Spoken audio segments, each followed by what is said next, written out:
Binance's CZ, and the end of the borderless crypto company. We probably will never see another company quite like Binance. Crypto itself might be borderless, but crypto companies are not beyond the reach of U.S. law. Tuesday marks the end of an era. Binance's Changpeng Zhao stepped down and pleaded guilty to violating U.S.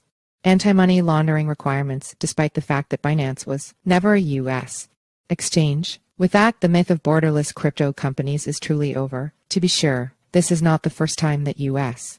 law enforcement nailed a crypto exchange that was not officially in the country. The same thing happened with FTX. But no company exemplified the borderless myth more than Binance, which will also pay a $4.3 billion fine to settle an investigation from the United States Department of Justice. Binance defied the boundaries of a traditional company. It served traders everywhere, eventually becoming the world's largest cryptocurrency exchange, and yet for a long time, no one seemed to know where it was located. The very idea of a headquarters was antithetical to Binance's whole identity. In 2018, I asked CZ where he was based. People still have this really strong concept of where your company is and where you are, he told me at the time. A company is a concept. An organization is a concept. When I asked where he called home, he just said, I don't really have any answer to that. Earth?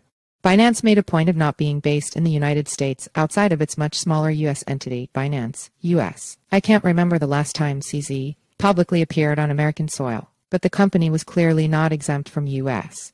law. The United States accused Binance of not having a proper anti-money laundering program, of operating an unlicensed money-transmitting business, and of violating sanctions law, CoinDesk reported. Binance became the world's largest cryptocurrency exchange in part because of the crimes it committed. Now it's paying one of the largest corporate penalties in U.S.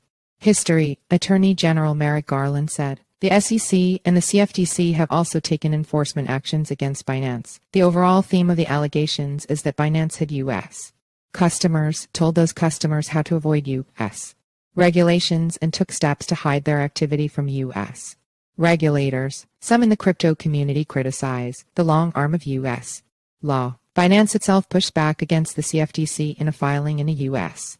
court saying U.S. law governs domestically but does not control the world. U.S. law might disagree. In 2022, BitMEX founders pled guilty to violating U.S. anti-money laundering laws, even though BitMEX was based in the Seychelles. And then, of course, came FTX. FTX was based in Hong Kong and then moved to the Bahamas. Sam Bankman-Fried desperately wanted to make it in the United States, paying huge sums of money for celebrity endorsements and stadium naming rights, all while trying to woo politicians in Washington. In the end, FTX's global operation never made it into the U.S., with the exception of the much smaller and less powerful FTX, U.S. Instead, Bankman-Fried ended up getting torn apart by U.S. prosecutors in a U.S. court. The U.S. still has a lure for crypto businesses. Despite the pull of dynamic regions such as Asia or the Middle East, it's hard to avoid the U.S. Did an overseas exchange have U.S. users? Did it mislead U.S. investors, or did the CEO have meetings in the United States? The burden for venue is not very high, Samson Inzer, a former Manhattan federal prosecutor, told the WSJ last year. The government would argue that if a single email went through New York, that would suffice. We probably will never see another company quite like Binance. Crypto itself might be borderless, but crypto companies may find it increasingly hard to operate outside of legal or geographical boundaries. In the early days of crypto, it seemed possible to launch a massive exchange that slipped through the grasp of any jurisdiction. Those days are gone.